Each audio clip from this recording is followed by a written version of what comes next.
Good evening, again. Can I get a motion to return to public session? So move back. Second, Carol. May we get a roll call, please? Ms. DePinto, Yes. Ms. Fiore, Yes. Mr. Lopes, Yes. Ms. Menser, Yes. Mr. Peach, Yes. Ms. Pogorski, Yes. Ms. Ryan, Yes. Ms. Wolf, Yes. Dr. Susia. Yes. Superintendent's report is next, Dr. Hart. Thank you, Dr. Sosiello. Welcome, good evening, everyone. Our annual NJSLA and district assessment presentation will be this evening. In a moment, I'll introduce you to the administrative staff. They are going to review the results of last spring's administration of the student learning assessment in language arts, math, and science. We will also hear the presentation of district test results, which includes iReady diagnostics, as well as writing benchmarks and some math end-of-year assessments, cumulative assessments, thank you, as well as the dynamic learning map for our students with special needs and the Access for Ls for our multilingual learners. So this is a comprehensive overview of all of the assessment results from last year's student performance. And with that, I would like to introduce Dr. Brown. I believe you're going first with language arts. Thank you all for being here tonight, by the way. The entire administrative team is here. And each principal will also share with you some results for their building focus areas from last year and set some focus areas for this year as well. Dr. Brown. Good evening. So I'm the supervisor of humanities. I'll take you through the language arts portion of the presentation. So we'll start with NJSLA scores and we'll begin with our third graders. So these are NJSLA. The graph is set up with the state at the top bar and the district at the bottom. The purple shows whether students have exceeded, met, or not yet met expectations, with the darkest purple being exceeding and then that next darkest purple being the meeting. We combine those two sections to make basically our proficiency rate. So here we have the third grade passing with a 69% and the state passing with 43%, and we're about 25 percentage points above the state averages. You continue to see that trend as we move into fourth grade, where our district scores are increasing, and now we're more towards the mid-70s, but we're still about 25 percentage points above where the state sits. And then we continue into 7th grade with those same trends, 5th grade with those same trends, with them having a 77% proficiency rate, still about 25 percentage points above the state. As we move into 6th grade, we still continue to be about 20% above where the state is. And then in 7th grade, we're continuing to still be above state averages. And then 8th grade, that gap is closed a little bit more, and we'll talk about 8th grade a little bit later on in the presentation. Now, these are just the individual scores for this year. Where all your questions usually come and the information that you want to know is how we've compared to like years in the past as groups of students and then groups of grade levels. So those are the longitudinal scores, which will come next. And then after we do the longitudinal scores, then I'll stop and have you ask questions, anything that I haven't answered as of yet. So here's the longitudinal scores. These are the same grade, but different students as they move through the grade. So if you look at 3rd grade all the way on the left, these are our past 5 years of test scores, with the dark purple on the right-hand side being our most current scores from right now. And you can see as students move through 3rd grade, every year they're taking a very nice step up. That trend continues in 4th grade. 4th grade is one of my most consistent grade levels. Even a pandemic could not stop them from making progress. They moved steadily through up into a really nice percentage of where they are now. And then 5th grade also is very consistent with their scores holding about where they were last year. 6th grade moved up a little bit. 7th grade took a little bit of a dip, but this isn't a cause for concern because when we look at the cohort of students, that same group moving over time, their scores will have held steady. They didn't lose any academics. And then in 8th grade, we took a little bit of a dip there. Now, this is the view of the same group of students as they move through the grades. So on the left-hand side, that light purple are 3rd graders as they moved into the dark purple, the 4th grade. And you can see they took a really nice step up and made a lot of progress as they moved from 3rd to 4th grade. The next section is our 4th grade as they moved into 5th graders, still staying steady, and then 5th grade into 6th, 6th grade into 7th. Now, when you looked at it across a grade level, that looked like it took a dip, but this group of students really actually didn't. They stayed consistent in their academics, and that can just be due to the difference in personalities of a class. Everyone learns at a different rate. So when we looked here, 7th grade, it looked like there was a dip. When you look at the actual students, there wasn't as they moved through. That's just a difference in the academics of a group and the learning rate of a particular group of students. And then here we have the 7th grade moving into 8th grade, and there's that dip there. So in the middle school, we have a lot of new things that we're trying this year, a lot of them coming out of the new standards for literacy that the state put out. So we had an opportunity to revise our curriculum, and when we did, we spent a lot of time at the middle school thinking about how we wanted that progression to look, how we wanted the lessons to lay out so that the students were getting the maximum amount of reading and writing time, where we wanted our focus to be on things like conventions and grammar and spelling in the writing sections, and reading stamina and things like that. So as we made those changes to the curriculum, our next NJSLA score, you would see the results of all the curricular work we did over the summer this year in preparation for the standards. We also, at this grade level, at the 8th grade level, made some staffing changes, so we're interested in seeing how that progresses during this year too. Do you have any questions about the grade level scores? So then we'll move into subpopulations. So now we looked at the scores as grade levels, now we'll look at them as specific groups of students. So this is our proficiency by race. At the bottom of the slide, you can see the percentage of Reddington populations that produce this score. So most populations here either stayed steady or took a little bit of a step up. Specifically, our population of Black students did very well this year and took a very nice step up for a 2nd year in a row. Hispanic population has increased their growth, and everyone else stayed just about the same. It is worth noting that our multiple the population of multiple races and white population is shrinking slightly year after year. And so that does affect our proficiency rates as we either test more students in certain groups and less students in others. Here we have proficiency by gender. We're just a couple of percentage points off where we are from last year, so that's very consistent. And then our proficiencies by program. Now, if you remember last year, our ELL population, we didn't have anyone pass. And the reason for that was we had all of our really high level, we call them in the district MLs. Our ML students had graduated out of the ML program and were counted in our gen ed population. And the students that were left were new to English and were not prepared with the proper English proficiency at that point in time to take an assessment like the NJSLA. So this year, that when we tested that group of students again, you can see that they made that 20% growth. So we were very pleased to see that. Our free and reduced lunch population had made a very nice increase after last year, as did our special ed. And then our section 504 and our gen ed populations stayed about the same as they were the year before. That dip in the gen ed population, we were able to track back to a very specific grade level. So we think now that we've made some changes, we shouldn't see that again next year. Do you have any questions about any of the NJSLA scores in entirety before I move on to district benchmarks? Okay, so these are our in-house district benchmarks, starting with iReady.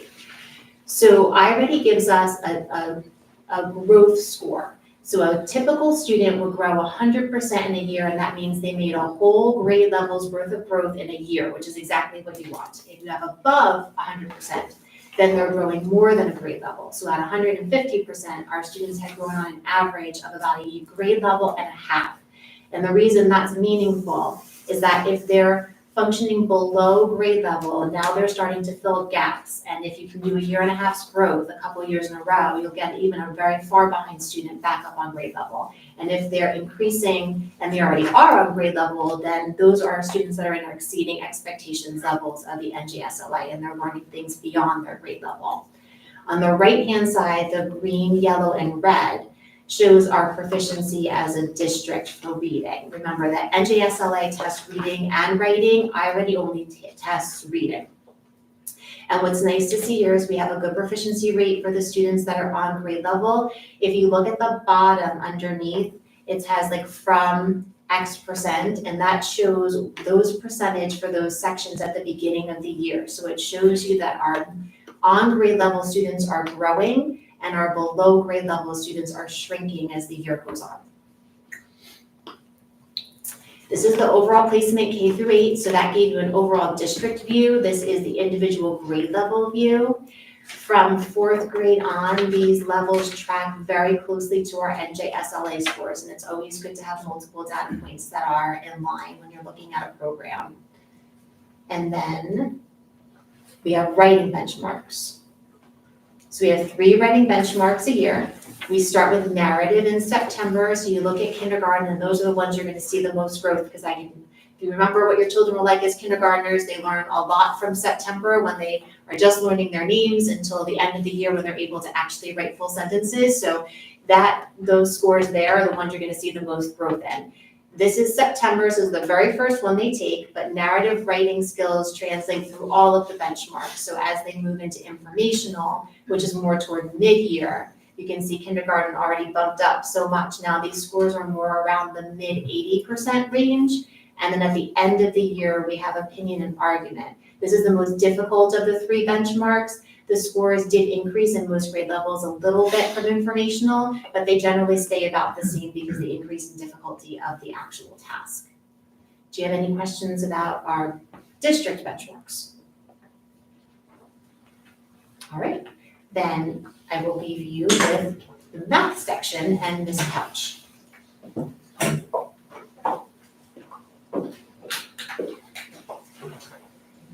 So good evening, everyone. I'm Sarah Pouch. I'm the math supervisor, as well as science. We'll take a look at some of that information as well. If you remember from last year, we were making steady gains across the board in math, where the state had pretty much remained the same. They didn't show much improvement. This year, the state actually has shown some improvement in the math scores, which is always nice to see, whereas our grade levels are pretty much holding steady, with some exceptions. So the same as ELA, first we'll take a look at each grade level, looking at the district's meeting and exceeding level on the bottom, where the state has their meeting and exceeding at the top. And third grade is about 17% higher passing rate than the state. When we look at fourth grade, we can see that we're still in those high teens, with about 19% higher passing rate than the state at 63%. In looking at fifth grade, we can see that we have a 58% passing rate, and that is slightly higher than last year, at about 2%, and still again, high teens, 18% higher than the state passing rate. Looking at sixth grade, we have a passing rate of 53%, where the state is at 36, which again is high teens. We have 17% higher of our students passing as compared to the state level. Seventh grade, we have a 37% passing rate, which is the same as the state at this point. It is important to keep in mind that roughly our top 10% of students is removed from this test, where advanced and honors students in sixth grade all take the sixth grade test. Looking at seventh grade, our honors students who participate in Algebra 1 are not incorporated into this assessment. When we look at seventh grade as a whole, and regardless of what test they took, the passing rate is at 44%. Looking at eighth grade, we have 20% passing for the district.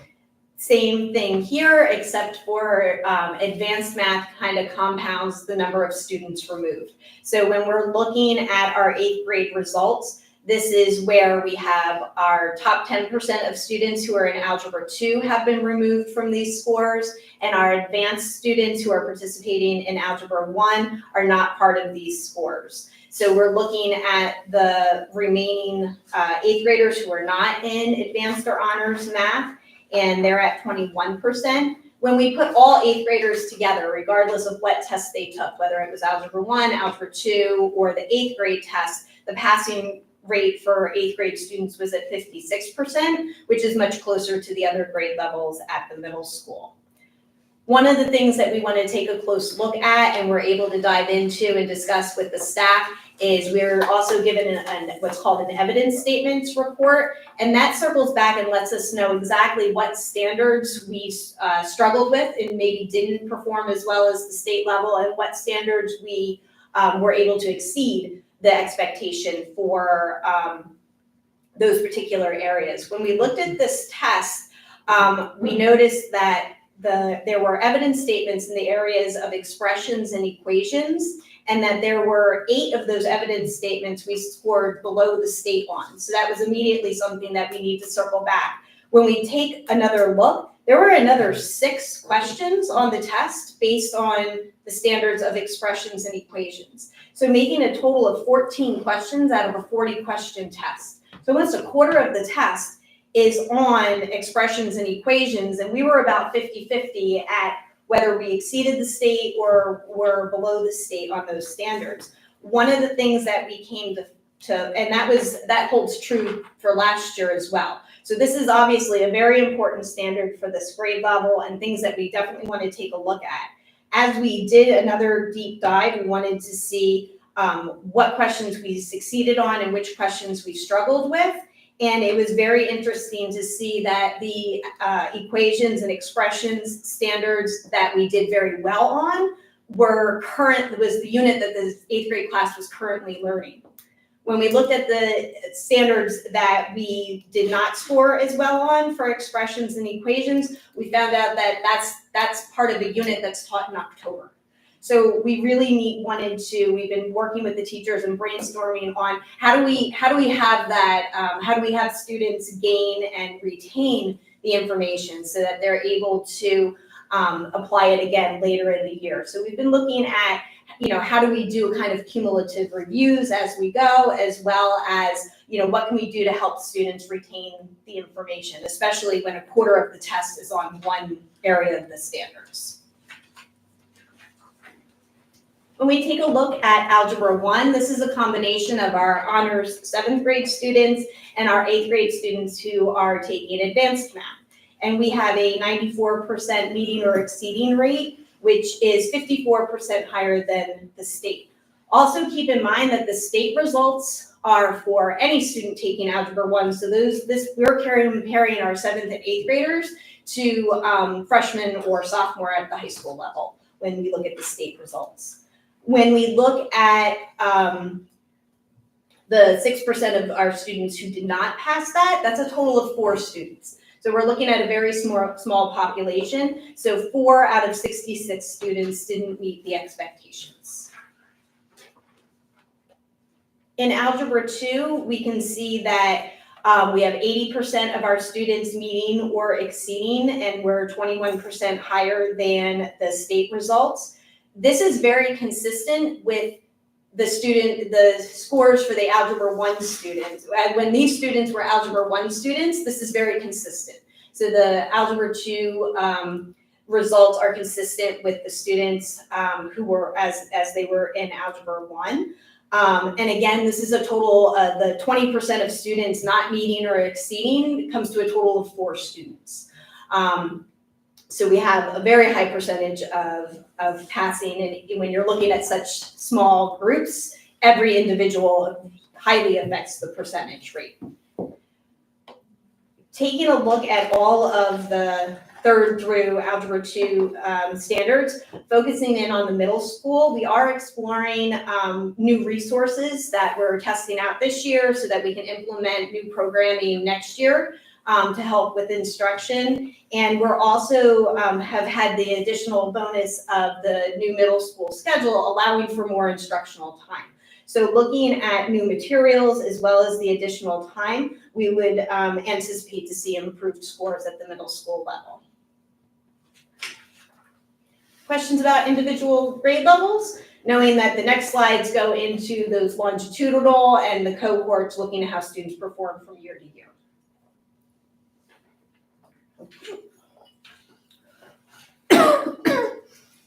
Okay, so here we have different students from year to year. So how does 3rd grade typically perform as a whole, or how does 6th grade typically perform as a whole? Looking to the right is our most recent school year for the 23-24 school year. The darkest colors and the lightest colors are the farthest out, which would be the 2017-2018 scores. Again, looking at pandemic recovery, the bar graph kind of splits itself very nicely now. The 2 bars to the right are our most recent years. The 2 bars to the farthest to the left and that are the lightest are pre-pandemic scores. The bar in the middle was our first return back to state testing. When we look at the performance from grade level to grade level, we can see that the current or last year's 3rd and 4th graders did have a drop in their percentage of passing rate. 5th and 6th grade remains pretty consistent. In 7th and 8th grade, again, the scores are a little bit lower than past 7th and 8th grade cohorts. And we see a nice increase in Algebra 1 and Algebra 2 remaining pretty consistent. When we look at the same students and how they do from one year to the next, when we look at that first graph looking at 3rd grade to 4th grade and 4th grade to 5th grade, we can see that not only did it not match as how typically 3rd and 4th grade has performed over the years, there was also a drop in the students' performance from 3rd to 4th grade, as well as from 4th grade to 5th grade. Again, looking into this and trying to pinpoint why or how this might be happening, we have gotten a tiny bit of information. We were just received on Friday a report that did give us some district factor group information, which is an outdated group, but at least it's comparing us to schools that have similar populations, even though it's outdated based on the census from 20 years ago. But it does give us a little bit more information, and looking into moving from 4th to 5th and moving from 5th to 6th, I found it was very interesting that both the state had a drop in the students' performance from one year to the next, as well as the cohort. So whatever is going on is happening universally across the state, and we're performing similarly to our DFGs, where everyone's looking at their scores from those grade level to grade level, kind of wondering what was happening there. Until we can get more information from other districts, we can't really say other than it's consistent with what other districts are seeing. But we want to take a look at, when again, we look at those evidence statements, when we go back and say, okay, which standard was it? It was 1 question out of 40 that we scored below the state on. So that doesn't give us a whole lot of information to go on. So we're spending time with the teachers, again, reviewing the standards, reviewing the testing platform, and making that the students are as prepared as possible. The decrease in performance from 6th to 7th grade, keep in mind, is compounded by the removal of the honors students. Because they were part of that 6th grade group, and now as 7th grade, they're not taken for account in there. We have another bar where we show our grade 6 to algebra, so that would be our honors students who took the 6th grade assessment, and then as 7th graders took the algebra assessment. And then from 7th grade to algebra are advanced math students, the students who took the 7th grade test, but now are taking the algebra test at the next year. While the 8th grade scores are not where we would want them to necessarily be, and we'd like to see some improvement there, you can see from the chart here where it shows from 7th to 8th grade, that is consistent for those students. So the students who are performing consistently from 7th to 8th grade, we would just like to see that bar raised across the board. So questions about the grade levels and how they, and the longitudinal as well as the cohorts. Okay, next we have our subpopulations. First, we'll be taking a look at the median and exceeding rate for proficiency by race. You can see that we report this out as a district because when you have any population less than 10%, you need to not report it because it's too small. Our workaround is to report as the district so that we are able to see how we're performing. Most of the races performed pretty close to the same, with our Hispanic population taking a nice jump up, as well as our white and multiple populations are also becoming smaller.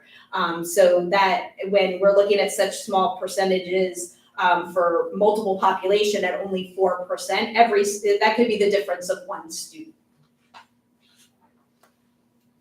Looking at gender, we're at an almost 50-50 split between male and female, and students are holding pretty consistently in their performance with only a difference of 3 percentage points for the males and 2 percentage point difference for female from 1 year to the next.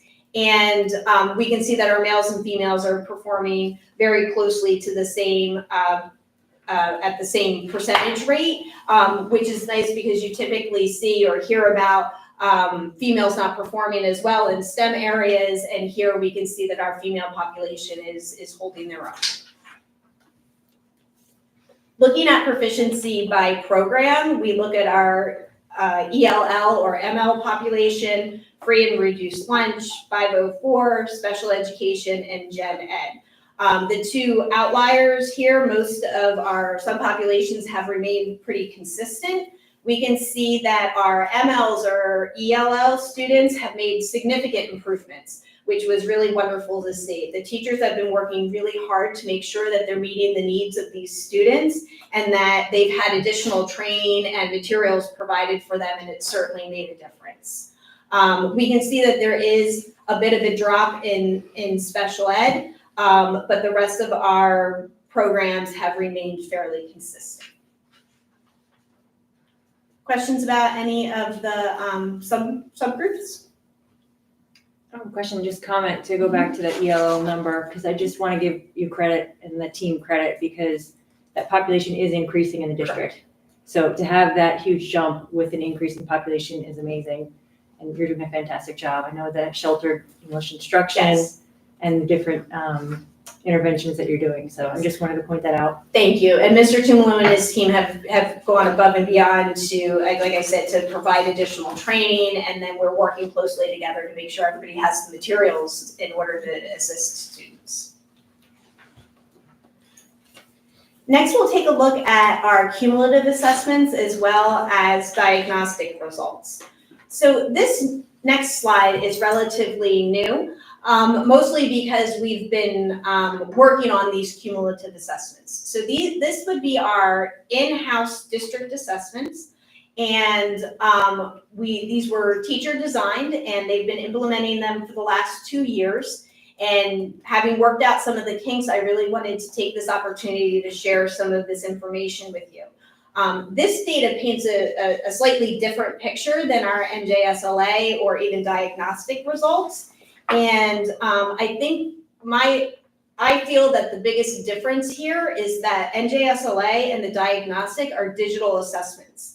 And at the middle school, they're not administered by the teachers or haven't been administered by the teacher's math teacher in the past. And with the scheduling change, we will be able to have our math teachers administer the math diagnostic, which I think will make a bit of a difference. But most importantly, these cumulative assessments are paper and pencil assessments. And students can't just click and move on. They have paper and pencil, they're able to show their work, it's given by their math teacher, and the results are much more in line with what we're seeing on the report card grades, as well as teachers' formative assessments as they move through the school year. This also speaks to why we're not hearing from the high school that our middle school students are coming in unprepared. Our students are successful at the high school level, and we haven't had any indication that there are concerns that we need a change in programming.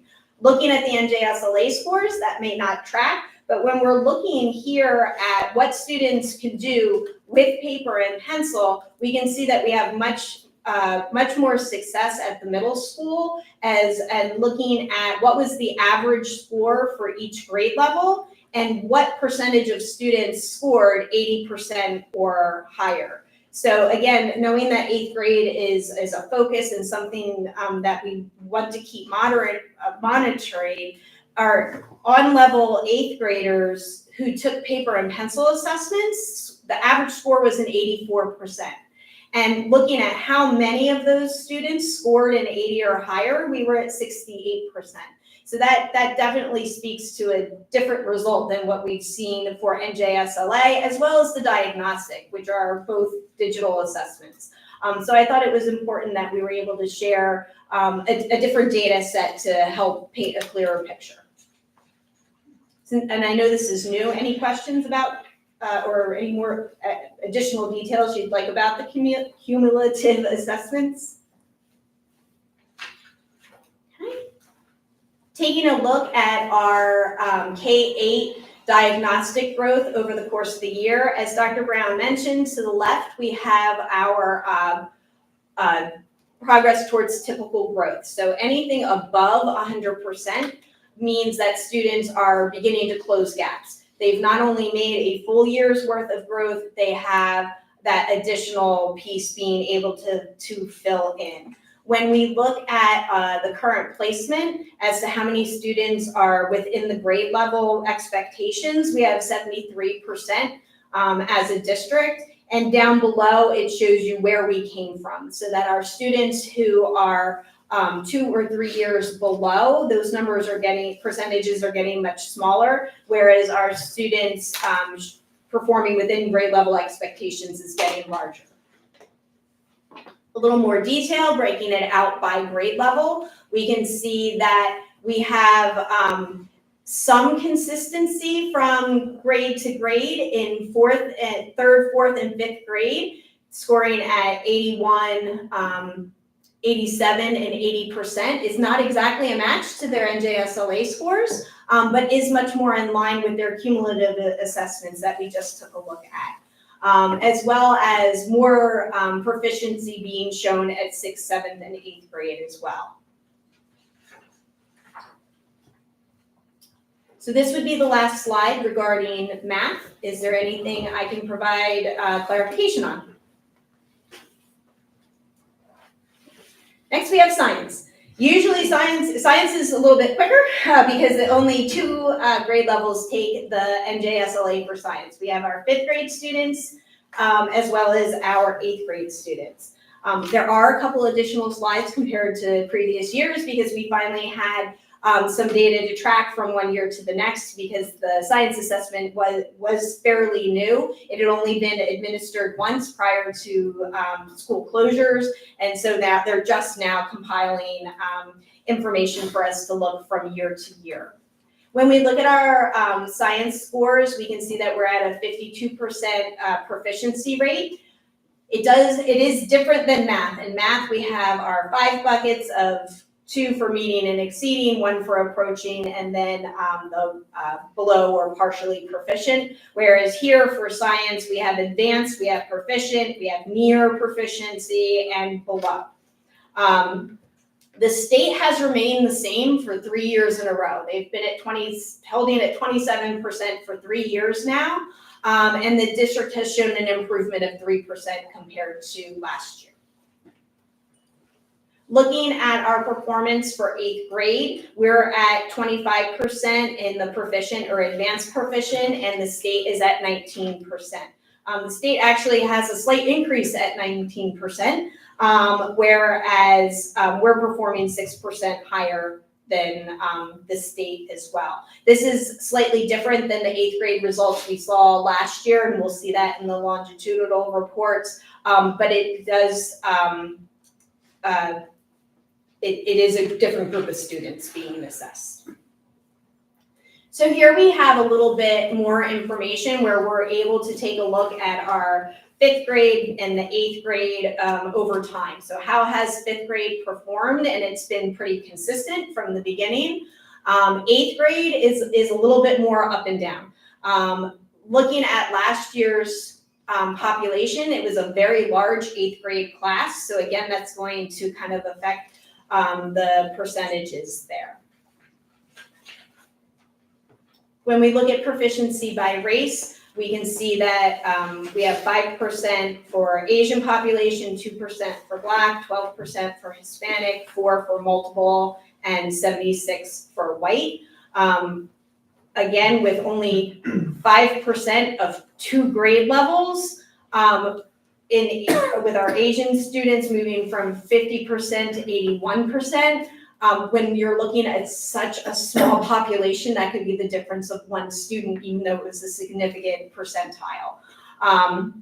So again, it was also nice to see in this instant where our Hispanic students are holding fairly consistency with a little bit of improvement. We've also been focusing on what science material can we provide for students in other languages. Proficiency by gender, again, remains about the same. It's still about a 50-50 split, and we have 33% of our females and 39% of our males in the proficient and advanced proficient range. And then finally, we have our subgroup populations of ELs or MLs, our free and reduced lunch, 504s, and special education, as well as gen ed. And we can see some significant improvements in our free and reduced lunch population. Our EL population, we didn't have any students in the proficient or advanced proficient range. Just as we've seen that increase of proficiency in math, we would like to see that increased proficiency here for science. Obviously, a much more language-oriented subject than math, so we can see how this could be, cause some a stumbling block for some of those students. We are looking at, we've started to implement new programming at the middle school with a new primary resource, and the students and the teachers have all are very well received. We're doing a pilot in 4th and 5th grade with a program that is much more phenomenon based than just content and information based, and we're hoping to see as those results roll up to see these scores increase as well. And that will bring us to the DLM assessment, unless there is anything I can answer for you. Just if you wanted to quickly mention, because we didn't talk about it in committee, the schedule of the NJSLA being administered this year. Yes, so it's several days of testing. And we're looking to have the least amount of impact on instructional time. We've tried different schedules over the years, whether it's taking 2 days of testing, having the weekend for a break, and then coming back for another 2, and then 5th and 8th grade have to come back for another 2 days. So we're always trying to find the best balance there. This year, based on administrative and teacher feedback, we're going to be administering the assessment in a week, so that we have 2 days of ELA, a day off, and 2 days of math, and then 5th and 8th will have to cycle into the next week to complete the science assessments. We are looking at doesn't matter which assessment is given first. And last year, for the first time, we gave ELA, getting to go first their try, and we'll have to wait and see if there's any kind of trends that come from that. So it was a different rollout as to which day, which subject was taken on, and we'll have to wait and see if there's any correlation to the scores with that. It always makes me think of like science is the last one administered. It is. So there's, yeah. Yeah, it is, and it's partly due to scheduling and partly because it was new, so it kind of got tacked on to the end. But we're certainly trying to figure out, what has the least impact on instructional time, and what's the most effective thing for the students for the 5th and 8th graders, especially when it comes to 6 days. Half days, not all day, but it takes up quite a bit of the morning. So next year, when we're looking at this, we have instruction time has changed. Mm-hmm. Maybe the order of testing has changed, and also curricular changes. Standards have changed as well. And the Standards, standards, yeah. For math, the standards have changed. For science, they've remained the same, but we have a programming change. So we're trying as many things as we can to find improvement. Okay. Thank you very much. I will turn this over to, I believe, Stacey Deagle and Mr. Chumalo. Can I ask a question about Oh, 8th grade? Yeah, it's both for math and English. So we noticed a dip, right, for 8th grade. And it was mentioned for both that we're taking a particular look at 8th grade. Was there also any consideration to looking at the foundational years leading up to that? Yes. To identify? So just as we looked at least for mathematics, just as we looked at which standards are we struggling with, we also did the same thing at 7th grade. And it wasn't surprising that the standards that the 7th graders were struggling with tie into those equations and evaluations. So yes, it is definitely a multi-year something to look at, because the 8th grade teachers and the 8th grade students aren't the only ones who own those scores. Every grade level that came before them impacted those scores. So we're certainly circling back and looking at how we can close that gap before they even get to 8th grade. Thank you. And we had updated standards both for math and for English for this school year. They're being implemented this These year. results were for last spring, Correct. which were based on the prior standards and then Yes. also a prior Yes. NJSLA exam, which So- ties back to those standards. Yep, so it's going to be very hard to have comparative data from year to year with the standards change and different things that we're implementing to show growth and improvement. So yes, these assessments are based on the old standards. Next year, when we're looking at these results, it'll be on the new standards. Thank you. I was gonna play like the song to Shark Tank as we're coming up here, right? That would be really cool. So actually, Anthony and I were gonna behave ourselves tonight. But then we've gotten a couple comments about if we are going to behave ourselves or not, so. I say we don't. Don't, okay, go for it. I think we need a little bit of relief here. Okay, Okay, so Anthony and I have been finding jokes about data. there's not many. There's not Not many. Not many.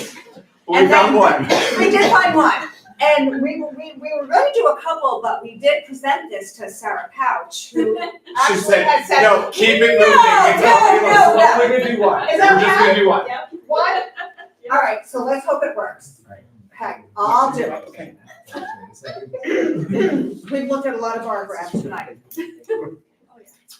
Why do bar graphs always hold a grudge? Because they can't stand to be compared. It's terrible. It's terrible. But that was the best we could do. All right, moving on. All right, All right, let's move on. All right.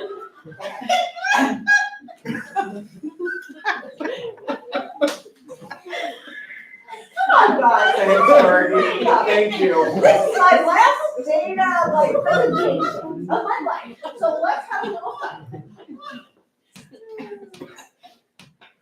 I'm Stacy Beagle, I am the director. Who needs no introduction? Who Who needs no yeah. introduction? So anyhow.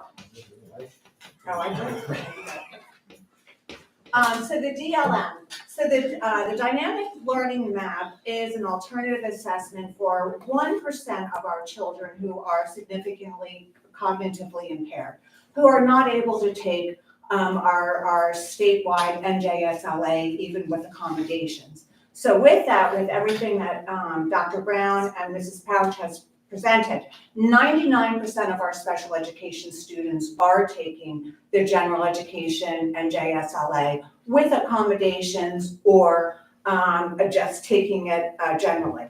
Our DLM assessments offer an opportunity for our students to be able to show what they know in ELA, math, and science. When you take a look at the numbers, we have a very, as I said, less than 1% of our students are taking the DLM. This year, if you can take a look, I'm looking at students who have either met our target or have exceeded.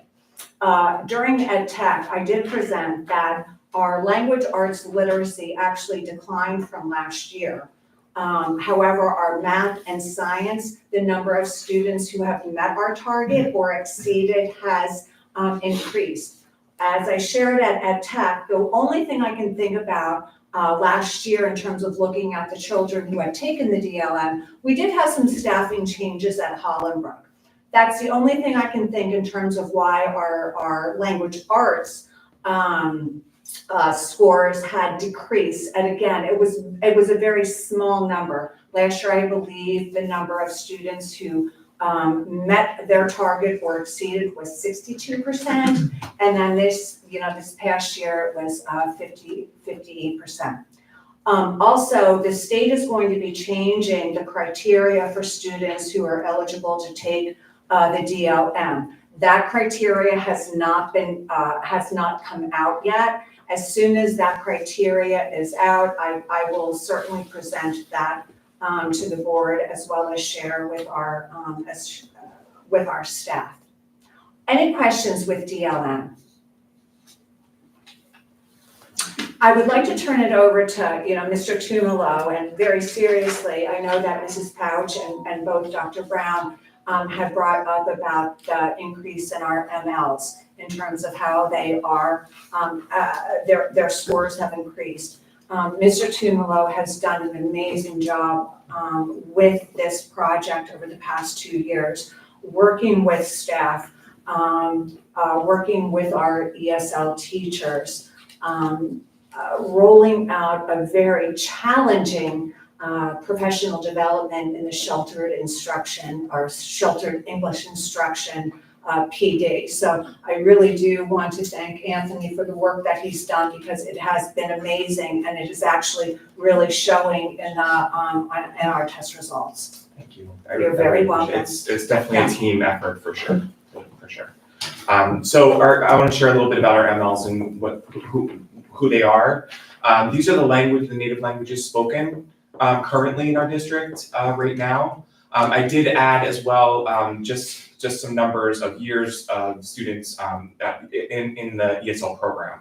So currently, we have 8 students that have been in the program less than a year, 15 students in the program for about a year, 5 students more for 2 years, and then 7 students 3 or more years. So the data does kind of show that in terms of majority of our students are early in the program, new to the program. So basically there's 4 categories that the access looks at. They look at reading, writing, listening, and speaking. And then there's 6 proficiency levels: entering, emerging, developing, expanding, bridging, and reaching. So for criteria in terms of exiting the program, students have to get a 4.5 or higher on the English language proficiency test, but also part of that criteria is class performance, reading level, and then teacher recommendations. That's also part of that. Now, once a student does exit the program, there is about a 2 or 3 year period of consultation. So the ESL teachers are still looking in and checking in on the student, making sure that they're progressing, if they need any additional support once they exit. So just some data here. We have students who have exited the program for about a year, 3 of them, and then 2 or more years, we have 6 students. So our data, we did make progress. I don't have a chart to compare from last year, but I have some data to show some growth. So currently, in the 2023-24 school year, we had 18% entering. In the 22-23 school year, we had 28% that were entering. And as far as emerging, we have 12%. 22-23 school year was 22%. Developing, it's 44%. And then the 22-23 school year was 34%. So there's some growth there. Expanding, it's 18%. And in the 22-23 school year was 11%. Bridging, 8%. And in the 22-23 school year, it was 0. And then 0 for both in reaching where we are. So we are making progress. It's been a collective effort. And I'm really proud of our ESL teachers, our ML teachers, and our staff. They're doing a great job. One thing that is not added in here is our preschool population. We do not identify preschool population students as an ESL student. However, what we are doing is we do have a teacher in ESL, a teacher who is consulting with all of our preschool teachers in district as well as our learning centers, so that we are providing differentiated support for those children that are coming in with other language. So we're going to be finding a way to be able to track those students, but that is something new this year to our preschool program. So, interventions. Dr. Brown and Ms. Welsh. Good, don't try to top us now. Go ahead. Georgia. I can't, I just, sorry. I'm very boring. So these are the current interventions we have in place. Some of them we move from year to year if they're successful and we choose to keep them. Others we change and update according to our students' needs. So specific to this year that's new, we have math and ELA both have curricular revisions due to the new standards. All buildings have a designated intervention period, so students that get intervention have that during a time that's not math or literacy, so it's supplemental rather than replacement. That's research proven to be more effective. The district also hired a new literacy coach over at the middle school part-time. So now we have a middle school literacy coach there, part-time, and a math. And then we have a handwriting pilot for kindergarten and first grade, as research has shown that handwriting is important to the accuracy and automaticity of students reading. And then we have updated math primary resources for K-5, and then a new pilot for math resources at 6-8. And that brings us to the end of the district data presentation and then moving on to building principles. Do you have any questions about the interventions? Okay, so then this brings us to White House and Dr. DeRosa. Good evening. I'm here to talk a little bit about White House School. And as you have heard, we typically the district exceeds state expectations on evidence statements. I think that's expected because we're an amazing district. And when we look at the evidence statements, we try, even though we're exceeding the state on many levels, the best approach we use at White House is to look at the graph where the state is falling and see the points closest to the state would be potential areas for growth, and the points furthest away from the state would be our areas of strength. And as you see this year in mathematics, we kind of have, last year in mathematics, we concentrated on operations and algebraic thinking, mastering the concept specifically with inverse operations. We're going to continue with that exact goal this year because it is an area of growth. We're happy to report that we're still killing fractions, so our kids do really well with fractions.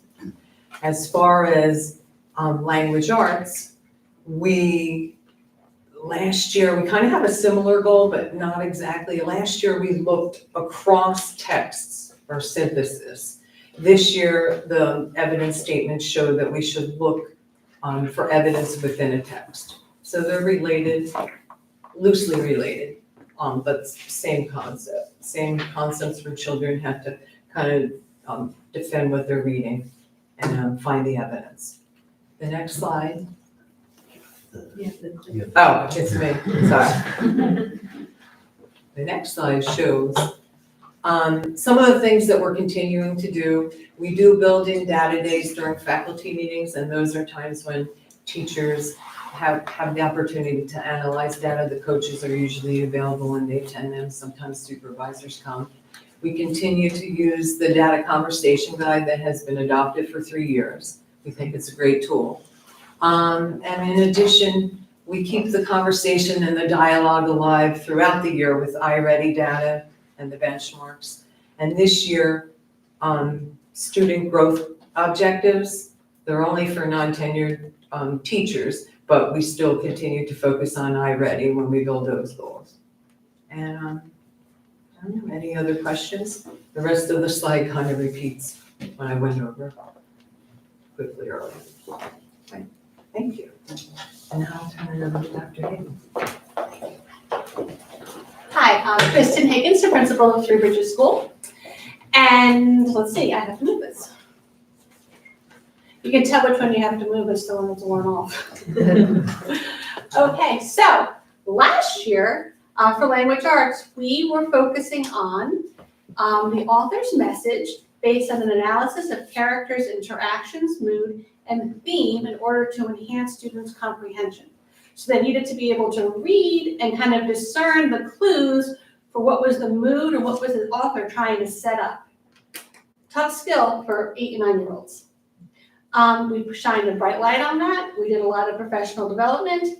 We utilized, it actually was an art program called the Art of Comprehension, where we brought artistic qualities into reading and writing, and also looking at art. So it was a collaborative effort between the art teacher and the classroom teachers. And we soared in that area. We were 20 points higher than the rest of the state in that area for this year. So we're going to continue that focus, because we can't say, oh, we taught it last year and then take it away. And here's the other thing. When White House and Three Bridges have a unique situation, that we always have a new cohort of students. So we're looking at our data from 1 year that doesn't necessarily play for the data for the next year in terms of the students, because everybody has different strengths and weaknesses.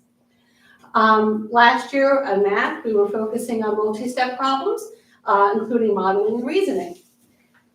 We are still going to be looking at multi-step problems for modeling and reasoning, but we really hammered down into what we were going to do with this, and it's multiplication and division. And the evidence statements that were multiplication and division based were the ones that we struggled with the most. So what we're going to do with that is think about, when are we teaching it in the year? when do we kind of go on to other areas, and are we not picking it back up in time for testing? So it's like we teach it really heavy at the beginning of the year, then time lapses and we're doing fractions and geometry, right? And then we're like, oh, here, multiplication, and kids are like, oh, we still have to do that. So yes, they do, and we're gonna make sure that we are bringing that around. In addition, in language arts, we're going to continue doing our last 2 year focuses, but we're going to now move on to comparing and contrasting the most important details on research-based articles. So if you're studying volcanoes, one article has volcanoes, another article has volcanoes. They want the children to compare and contrast what each article is teaching them. So that's a difficult skill. It's also difficult on the computer because you're toggling between two different sources. But we're going to have the kids even more prepared for that. Though they scored above the state, still something that we want to take a look at. We definitely are going to continue using our iReady data. Something that we found very useful is looking at the students who met their stretch growth. We're talking about growth, like if you achieve 100% growth, you've done your grade level. There's another level of growth called stretch growth. And if you hit that stretch growth 2 years in a row and you're below grade level, you should be on grade level. So the teachers need to be cognizant of who didn't reach their stretch growth that we wanted them to, so we get them there. And if they did, make sure that we keep pushing them forward. So that's, data that we're going to keep using. We use faculty meetings, CPTs, and the coaches. The coaches meet a lot one-on-one with the teachers to talk about their specific students, their classroom, and their small group instruction, making sure that they're hitting those skills. So we're just going to keep plugging away and saying, this is great, this is what we can do better, and let's go. So that is the end of Three Bridges. Any questions? I'd like to introduce Dr. Moss. Good evening, board members, Mr. Bohm, Dr. Hart. I'm Jonathan Moss, principal of Holland School. I'm here tonight to talk to you about our areas of focus for 23-24, and then of course our areas of focus for 24 and 25. So as we look back to last year, taking a look at the things that the building did, we looked at NJSLA data, obviously with the supervisors, and came to an understanding of some areas of focus, which were reading of literature and measurement of data. The positive thing for Hollenbrook is that across all those evidence statements that there was improvement. We were above the state or at the state across all of those things. Some of the reasons, having conversations with people trying to understand why we saw that, some of the things that were implemented is that any area of focus that was documented, we created for staff that provided sample items, skills to target that were then implemented into the classroom. As we look into this year for 24-25, as some of the things like Dr. Brown talked about, that we have an intervention period for all of our students throughout the day. And if students are not taken out for intervention, there's enrichment opportunities for their students. We're looking at math in action, which will be connecting all of our students' math to real life opportunities. And we'll use those small groups from iReady data. So as we looked at focus areas for this year, the good thing is that we saw the challenge area was across both grade levels, which I think is good because we can look at the whole school as one. The two things that we noticed were multiplication and mathematics. So working with the coaches and the supervisors, we're looking for ways, because multiplication seems to be a topic early on in the school year. So we're looking for opportunities to embed it throughout the school year, looking at pacing guides to ensure that multiplication is talked about throughout the school year. And then on the ELA perspective, I know as Dr. Higgins was talking about comparing and contrasting, we saw similar things also at Hollenbrook, that students did really well in individual texts, but then when comparing it to multiples, that's where we saw that room for improvement. So we'll be looking, which of course is just a difficult skill in general when you ask students to look at more than just one thing. So we'll be looking at, obviously with our intervention teachers, talking with nonfiction 4th and 5th graders, comparing within a text, and our literacy coach will provide resources for our staff to assist with that. Questions? Thank you. Mr. Charleston? So I have the wonderful honor to have the last two slides in the whole presentation. I don't have any data jokes. I do have. Oh, come on. I Next do have. year, next year I you'll do work have on dada jokes though. Sorry. All right, Mr. Charleston. The delayed humor reaction is what always gets people. I do just want to take a moment, because we've been talking through this presentation. It's been a tremendous presentation. We've been talking about data, and the sum of 1,400 students' work over the past year. And these are snapshots into their learning. It is not the whole picture of their learning. It is just a snapshot. We prepare our students extremely well for each grade level and beyond. Some of you have seen that. You have students in high school and beyond, and we do tremendous work, but yet this is evergreen work. It is work that continues to drive us, to make us better and to make our students better. So I just wanted to make mention of that and the hard work that our teachers, paraprofessionals, and our supervisor administrative staff are doing. So we did a whole school review with our data conversation guide. That's a shared focus at RMS. Even though we are concentrated in terms of language arts and math teachers, one of our biggest areas of responsibility is to ensure that we take a shared responsibility of the data points, right? So even if you don't happen to teach these subject areas, you have a responsibility to the students and their overall proficiency levels. We did focus specifically on strategy groupings in both math and language arts, specifically the small group conferencing model. We had a brand new intervention model at the middle school last year, which was a combination of a push in and a pull out model where the interventionist would push into the classrooms and then also pull students out. And that was based on their tiered levels and what the students needed. We found great success in that. Talking about the sheltered English instruction, we did that specifically for math and language arts teachers last year at the middle school, which is why we see, I think, some tremendous growth in those areas. Also, most of our ELLs, our ML students are also in intervention as well too. So they got an extra dose of those sorts of things. And then we also really focus highly on instructional rounds. Peer-to-peer modeling of what works really well for classroom instruction, differentiation, innovation as well too. Our focus for language arts, we worked with our literacy consultant last year and our coaches, working on those conferring and strategy grouping, pulling small groups of students, and then focusing on this larger concepts of informational tasks. This is an evergreen goal for us. Informational reading and writing are two areas that we continue to work on. And for math, we had a focus of fraction and integer operations. We had extra math help, writing learning paths during academic support, and we worked individually on goal setting. One of the things that I hear from the high school when I have my meetings with the high school administration up there is that we do prepare our students really well for high school. Even though we took a dip last year in 8th grade, our students are fully prepared for high school. This year, we decided to change a lot of things up at the middle school. One of the biggest things that we did was we have a brand new schedule for the middle school that emphasizes equal mathematics and language arts instructional time.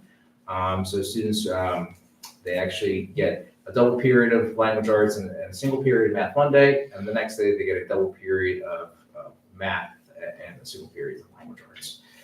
We rotate our periods. That helps the needs of young adolescents, and actually we've seen tremendous growth in that to start the year, where we have less students tardy than ever before, and that's partly because kids are getting to school on time, thank you parents, and less road closures, but also this has been helping them as well too.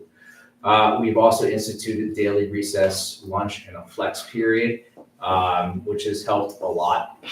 We do have dedicated math and language arts coaches at the middle school level, and now our SEI training, sheltered English instruction, is moving on to the other content areas, especially the vocab-rich content areas of social studies and science. And of course, they're getting the same training that our language arts and mathematics teachers have as well. So if you pop into any of those classrooms, some of the things that you're going to see are fantastic word walls with high-level leveraged content vocabulary words that are specific that will help a lot of students out. A current challenge area is geometry for us in math. That's an evergreen goal that's going to be there. If you look at our I-rated data, that's the area that we struggle with the most there. And then focus on improvement in all 3 grade levels. We talked about those foundational levels in math, not just 8th grade, but how do you build on that over the next couple of years? And then again, challenge area for ELA is going to be informational tests. One of the things that we want to make sure that we build in this is not just language arts for informational tests, but we see a lot of that nonfiction reading and writing in science and social studies. Between that and our SEI training, we're hoping to see some good growth in there as well. On the subject of addressing needs of young adolescents, any move to restrict cell phones in any way? Like permanently, just like to get rid of them from the world. I don't know if I have the power to do that. We asked them to keep it in their lockers, and they generally do. Yeah. I was at the high school, my daughters were in high school, I was at the parents, and a lot of the classes have like an area in the class, kid comes in and puts a cell phone on.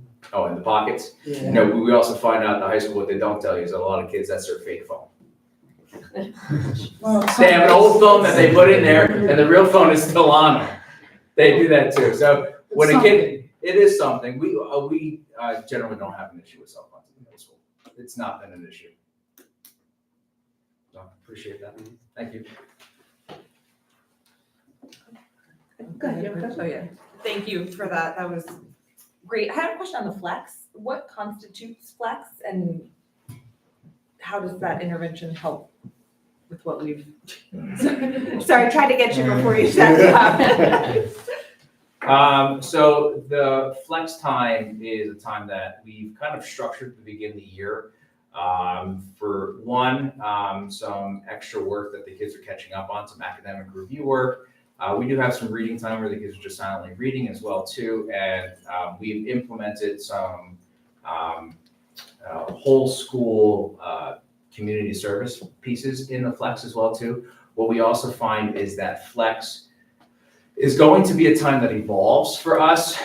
I see us running a lot of enrichment during that time too, some student-run clubs and things of that nature. So currently we have our enrichment classes running Model UN, spelling bees, things of that nature running during this time for all students. What's interesting about this time too is that this is the time off. Every kid has the same time off, very similar to the high school. High school has their unit lunch, right? And we don't have an hour-long lunch, but we do have a time where kids from all three grade levels can get together to go collaborate on certain things as well too. So so far it's a little bit more structured, a little bit more rigid, and that's just because we wanted to implement something with a little bit more structure for kids to experience to start the year instead of just going every which way. I do plan on implementing some more clubs in the near future and some opportunities for teachers to have touch points with kids as well too. Like for instance, our Mandarin teacher, we have 2 students who are brand new to Mandarin in 7th grade. So generally kids take Mandarin in 6th grade, but they're brand new to the school. And we didn't want to dissuade them from trying Mandarin, but they're already a grade level behind from everybody else because in the prior district, they had actually taken Spanish. So she actually meets with them during this time too, to try to catch them up a little bit in their world language as well too. Is there an opportunity for homework help during that time or is this? Not currently right now. We do have homework. We do have a homework room before and after school. As far as time, Mr. Charleston, for Mrs. Wolf, the flex period is wrapped around lunch. So there's 3 periods in the middle of the day where it's like 20 minutes of lunch, 20 minutes of recess, 20 minutes of flex. Is that correct? Yeah. So that's how students rotate in the middle of the day. Thank Just you. for time Yes. purposes, yeah. Thank you. Yeah. Thank you. Anybody else? You can sit down, I have a couple of comments. Okay. Yeah. I didn't know. First of all, everyone really did a great job with your presentation, so thank you for that. You know, I have to say, I think as an educator, this is like one of my favorite meetings of the year. I don't know, I kind of like the data, but it really shows that the consistent analysis of the data that you guys have done over time has really been beneficial because you really see over time, you know, the advantages. And it is like Mr. Charleston said, it's really a testament to how well that, you know, the teachers, the assistants, the specialists, everybody is doing. So it's really nice. I think in general, there's been a relatively fast academic recovery, you know, post-pandemic, you know. I guess there's some gaps, there's always gonna be gaps, but in general, as Dr. DeRosa said, the district is exceptionally doing very well. And I also am really glad to hear of the schedule changes at RMS in particular, and I appreciate the work that was put into that. I know it was a lot of time to do that. And it's also, we appreciate the work of the RTA to settle that in the contract, to get that extra time. And it shows, this is the result of it, is when you have, people putting a lot of work into something that is so beneficial, you're gonna get the results over time. So I just wanna say, we really appreciate that. Great job. That concludes my superintendent's report. Thank you all for coming. You are more than welcome to stay. But we have an agenda to go through. You're certainly welcome to go as well. Thank you all for coming. Really appreciate it. Great job, everybody.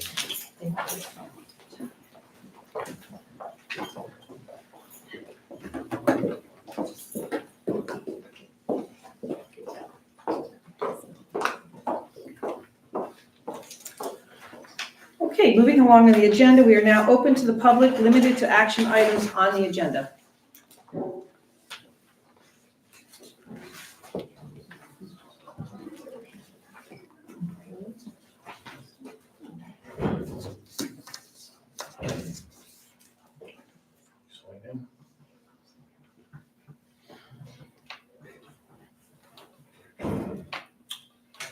Okay, so the mic, this is the mic, it's different than when I was here? Okay, thank you. First, Is it I'm green? Eric Zwerling, Reddington. Is it green? Is it green? That's green? Oh, am I now? Now it's green. You're good. I've not been on this side of the podium. Eric Zwerling, from Reddington. I was a member of the board for 12 years. I'd like to speak today in support of the solar referendum that's on the proposal that's on the agenda. And first, I want to just congratulate the board for getting it to the point, the committees that have gotten it to this point.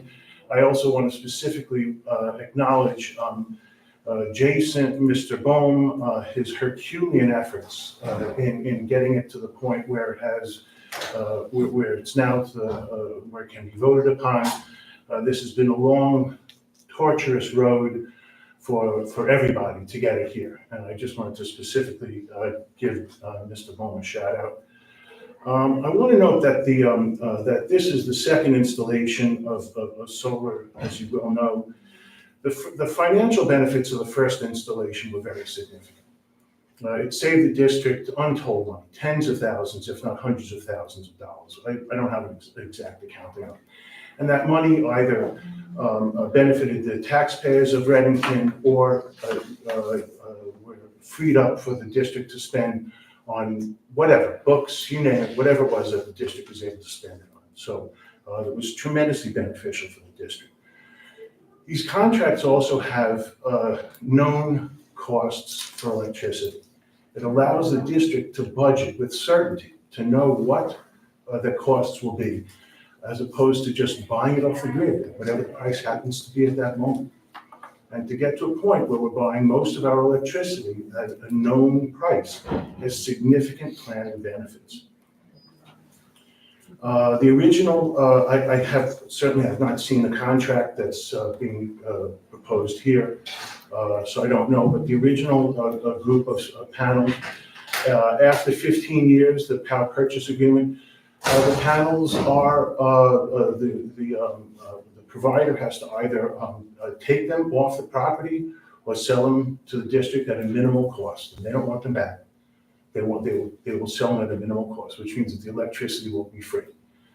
I will say that for those who have questions about the longevity of panels, the panels on my property are now 15 years old, and they are very happily producing, and I am very much enjoying the fact that that electricity, because I paid for it a long time ago, is nice and cheap because of that.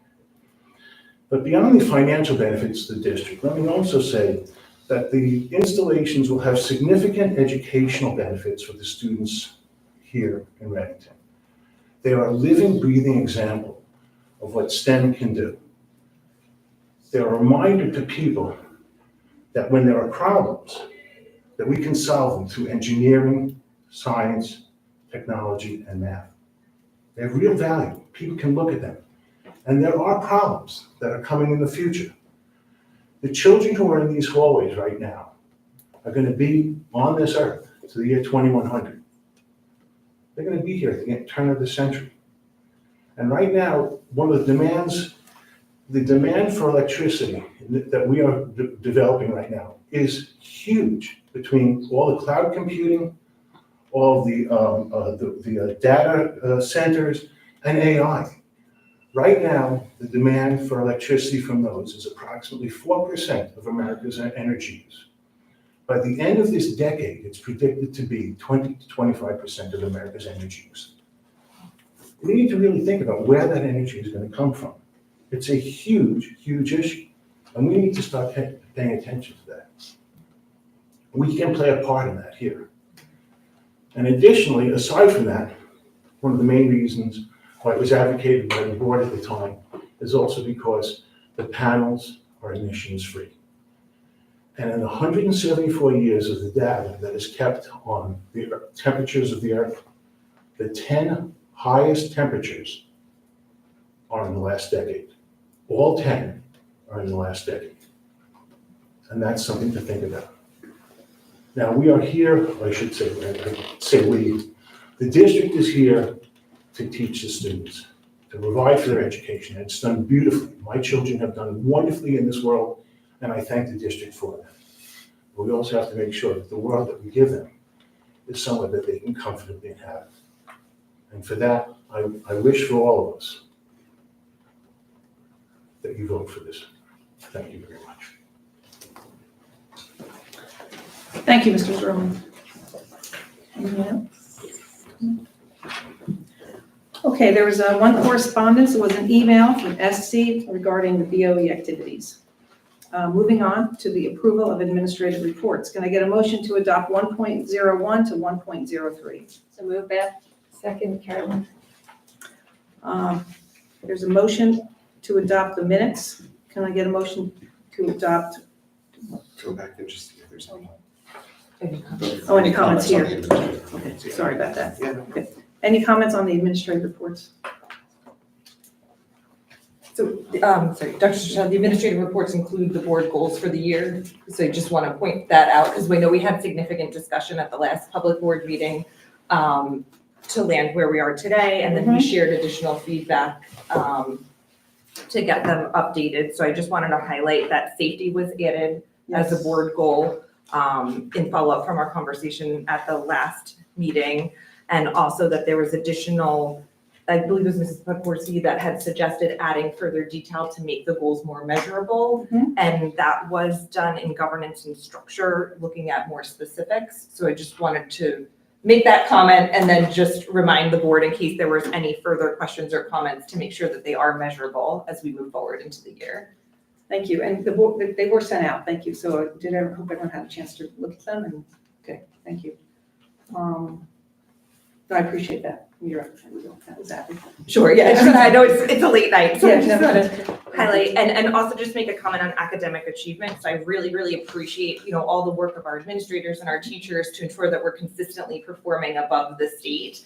But also in looking at the data, we're still not quite back to pre-pandemic levels when I look at it year over year. So I just want to highlight how important I think that academic achievement goal is and to see how we as a board can provide frameworks or remove barriers to help us get there, because I think that would be a goal, is getting back to pre-pandemic levels in this coming year. We're close, but not quite there.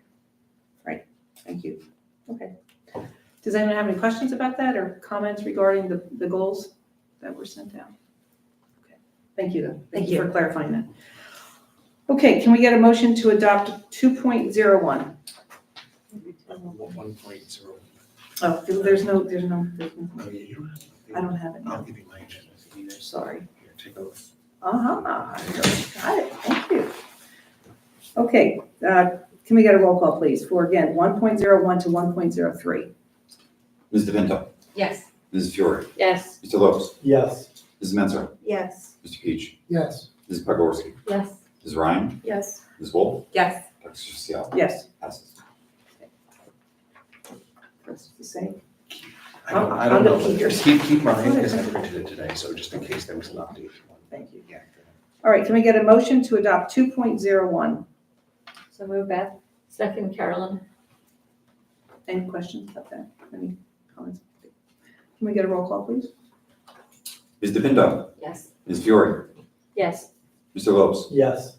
Mrs. Menser, Yes. Mr. Peach, Yes. Ms. Pogorski, Yes. Ms. Ryan, Yes. Ms. Wolf, Yes. Dr. Seuss. Yes. Passes. Can we get a motion to adopt 3.01 to 3.11? So move Beth. Second Carolyn. And I know we have a committee report. We do, yes. The committee met on September 24th. We discussed several topics for capital projects. All projects are advancing as planned, and the timing is on track for completion as expected. Projects include the RMS main office, HVAC, nurse suite and furniture, IT switch and access point project, first responder radio enhancement, and the White House art room. Referendum and expiring debt. The referendum planning is well underway, and this topic will be on the November 12th Board of Education meeting to educate both the board and the public. The architect will assess ongoing needs, and projected costs are expected to be available in November. Final expense additions can be added in December. During the period of November through December, the board will evaluate suggested projects to include in the referendum, as well as evaluate what has successfully been included in prior referendums. The plan is to create a comprehensive list of projects and prioritize what will be included in the referendum versus what expenses can be covered by reserves. The board is deliberately engaging the public early to create awareness about this opportunity to invest in our school district. An open public forum on the referendum is planned for December 3rd. Solar expansion proposals. The board discussed comparison of the solar expansion proposals from Easy Energy and Exact Solar.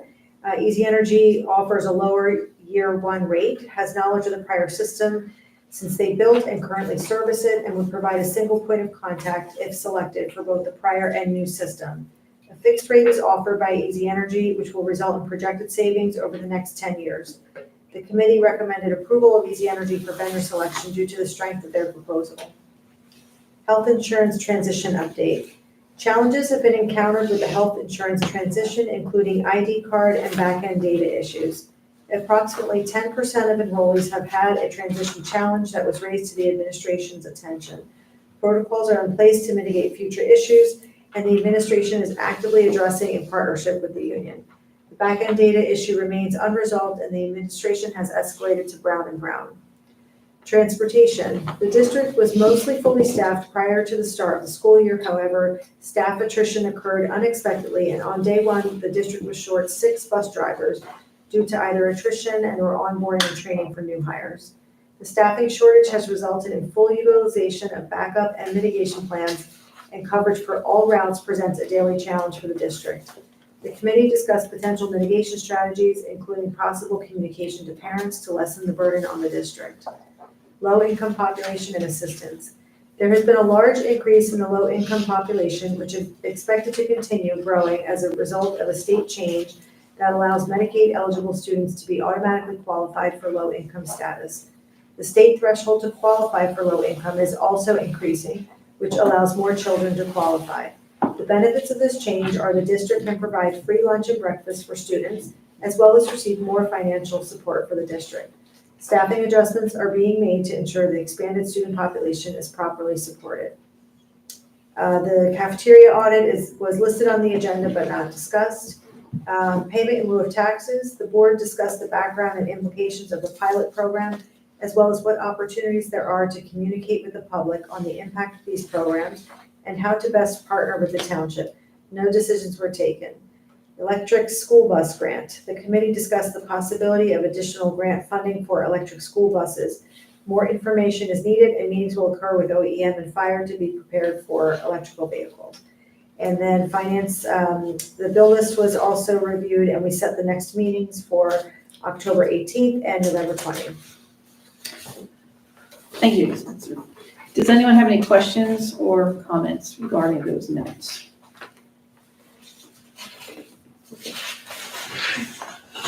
Okay, maybe get a roll call, please? Ms. DePinto, Yes. Mrs. Fiore, Yes. Mr. Lopes, Yes. Ms. Menser, Yes. Mr. Peach, Yes. Mrs. Pogorski, Yes. Ms. Ryan, Yes. Ms. Wolf, Yes. Dr. Seuss. Yes. Passes. Moving on to education technology, can we get a motion to adopt 4.01 to 4.06? So move Beth. Second Carolyn. And I know we have a report. We do. The Ed Tech Committee met on October 9th. Dr. Hart was unable to attend this committee meeting, so I welcomed everyone and opened the floor to the curriculum supervisors. They gave us a presentation with the NJSLA, the presentation that we saw this evening. Dr. Brown and Ms. Pouch presented the assessment results from the spring. Areas of focus were identified by the curriculum supervisors and building principals to address learning gaps. The full presentation shared. The dynamic learning map, I'm like, do I go through this whole again if we just saw the presentation, but dynamic learning map was presented by Ms. Beagle. Mr. Tumalo presented the access for ELLs. The building level, the principals did not prepare the slides with the areas of focus. They didn't present that in our ed tech meeting, so we saw that tonight. We discussed professional development. Mrs. Crowell presented the October in-service schedule, as well as the fall teacher academy. The teacher in-service happened Monday, Tuesday, yesterday and today. It took place on the RMS HBS campus, and I heard that there were food trucks and Not this one. There was, well, Cookie Maven was here, Okay. and we had hot chocolate stations set up for Okay. teachers. I knew there were Yep. some desserts or surprises or something planned, so that's fantastic. The agenda items are the NJSLA presentation, sustainable jersey, that's tabled for next.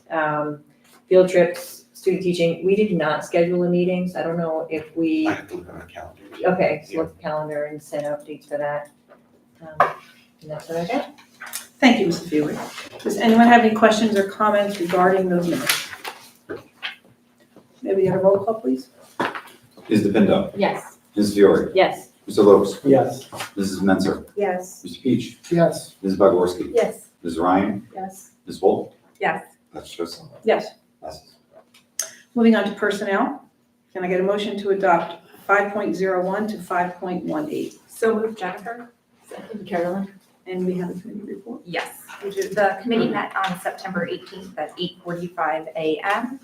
We discussed staffing updates for the 2024-2025 academic year, the substitute job fair. The substitute job fair will take place on Tuesday, October 22nd, from 10 a.m. to noon for appointments and walk-ins, and from 4 p.m. to 6 p.m. by appointment only at the Reddington Board of Education building.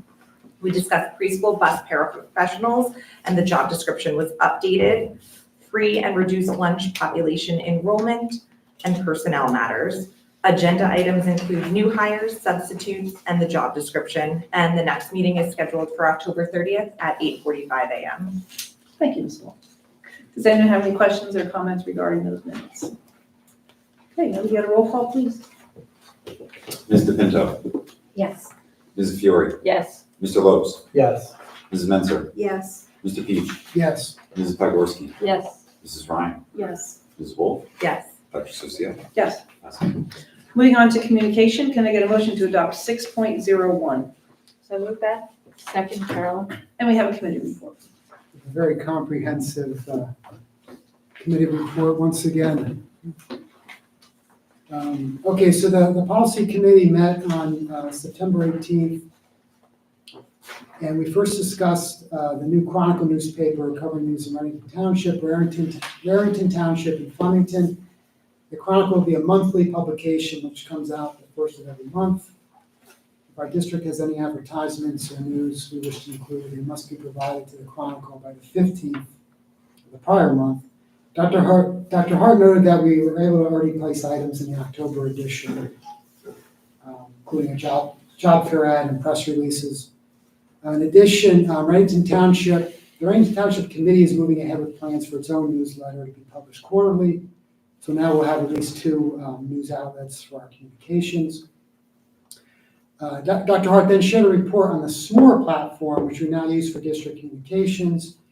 And this report showed how SMORE gives us data on the readership of our newsletter.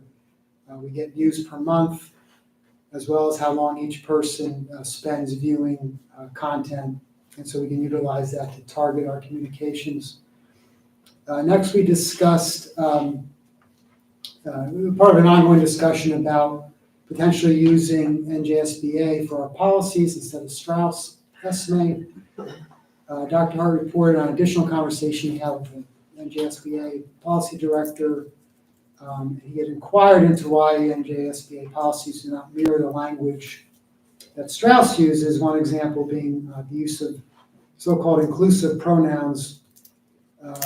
NJSBA responded that it is actually in the process of including inclusive pronouns. Dr. Hart also noted that NJSBA policies tend not to mirror the code as much as Strauss does. NJSBA allows the code or statute to speak for itself without copying all the language. And NJSBA also often combines several policies into one, where Strauss tends to write individual policies for each code provision. So those are some of the differences. Next, we discussed the policies on the most recent policy alert. First, for policy and regulation on physical examinations. Two sets of policies and regulations, and part of the reason for the revisions are updates to tuberculosis testing required by the Department of Health. Strauss is recommending that our policy simply state the board will follow whatever this is the current Department of Health guidance for TB testing, so we don't have to revise our policy each time. And then the second part of the revisions had to do with the extent of pre-employment examinations and testing that we require during the hiring process. Now, the proposed revisions would have given us the option of making offers of employment conditioned on comprehensive fitness for duties exams, and which would include psychological assessments as well as drug testing, including testing for cannabis use.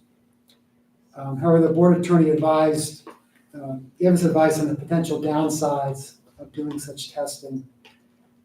And Dr. Hart added that if we require comprehensive drug testing or psychological assessments as conditions of employment, it would place us at a competitive disadvantage in hiring, because many districts in our region do not require such testing. And we also emphasized that we would still retain the ability to perform more comprehensive exams and testing at a later time if a specific concern about employee arose, after their hiring, during their employment. The committee had a discussion about the issue. Some members agree that the comprehensive pre-employment testing would place a district at a disadvantage in hiring. One member felt that there should be some psychological assessment of candidates before they are permitted to be around young children when there's potential for harm. But the policy on the agenda tonight would provide that besides a physical exam, no additional pre-employment evaluation would be conducted. The next policy pertained to service animals, and Strauss has revised this to make it consistent with New Jersey statute as well as federal law requirements. Next, we discussed our policy on student suicide prevention based on revisions to state law. And this includes requirements to train staff members about preventing suicide, looking for warning signs, as well as reporting requirements and our response protocols.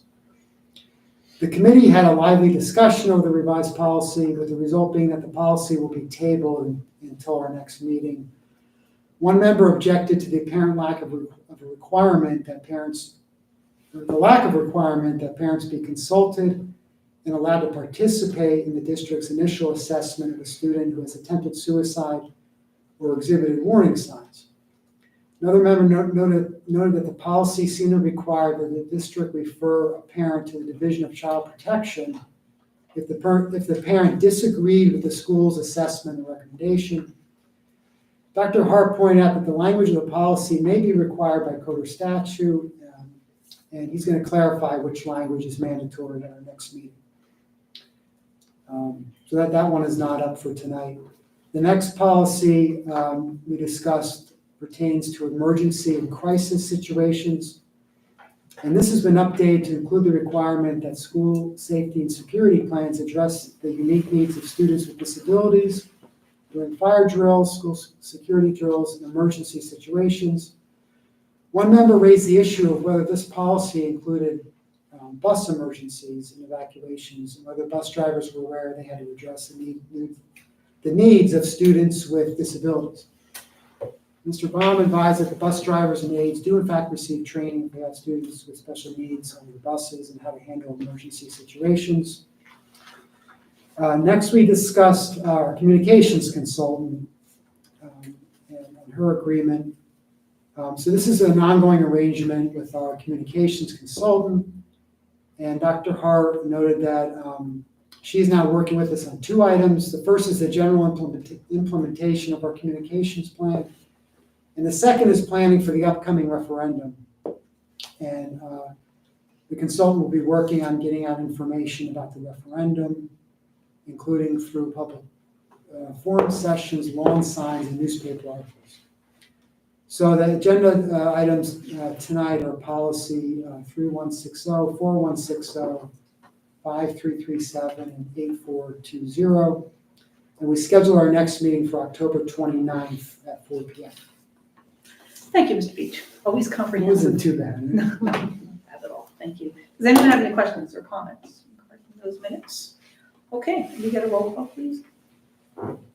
Ms. DePinto, Yes. Ms. Fiore, Yes. Mr. Lopes, Yes. Mrs. Menzer, Yes. Mr. Peach, Yes. Mrs. Potworski, Yes.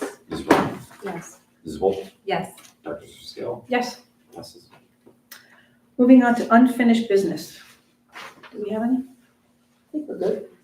Goals went through. Yes, good job, guys.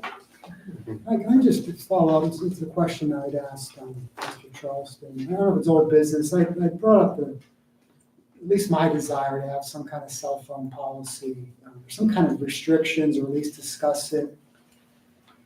And, if anyone agrees with me on that, maybe we could discuss it at a later time or have a discussion in the policy committee.